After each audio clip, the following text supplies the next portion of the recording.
nauliza watu that time unajua nauliza what is this, I want to experience, I'm experiencing this, na most of them wako wananielewa. Sasa hii kitu kanisumbua for some time nikiombea, lakini sasa hiyo usiku now something like a star ikatoka mbinguni ikakuja ikaniangukia, something like a star. Na hapo nikasikia sauti na nilipewa sauti ambayo iko I think it's 3 Acts, is it 16 somewhere, I cannot remember, but that is ile the way it naweza kuiparaphrase kidogo. Wakati ambao Paulo alikuwa anaitwa before Saul alipokuwa anaenda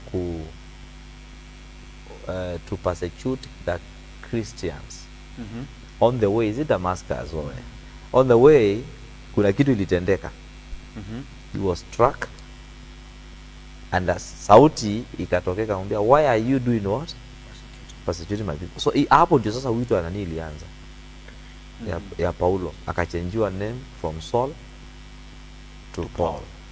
Na hapo akaanza kufanya ile kazi nini kupitia all that. Na sasa kuendelea ukisoma Acts inasema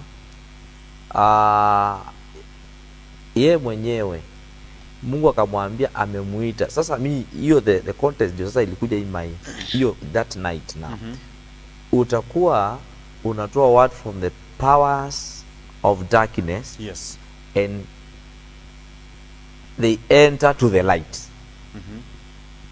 I think nilishaisoma hiyo maandiko hata hapa mara mingi. So nikaendelea, nikaanza ku receive some dreams, visions. Nakumbuka nikiendesha bus, na ile bus niliona in the 5 nations. Na kwa hiyo bus ilikuwa watu wanaingia lakini haijai. I was a driver. Yes. I was driving that. So those are now the confirmations now they call it. Sasa nikaanza kujielewa. Yes. So kuna wito fulani hapa. Unaweza ukaitwa kwa sauti. Yes. Unaweza kuitwa kwa kupitia maono. Unaweza kuonyeshwa kitu na Mungu. Lakini lazima ukuwe na mtu ambaye anaweza akakutafsiria. Yes. Because pia mapepo huongea na huita watu. Amen, amen. Asante sana dadi. Pia mapepo huita watu. Kwa hivyo unaweza kuwa umeitwa kumbe. Na kuna swali hapa next ambao nataka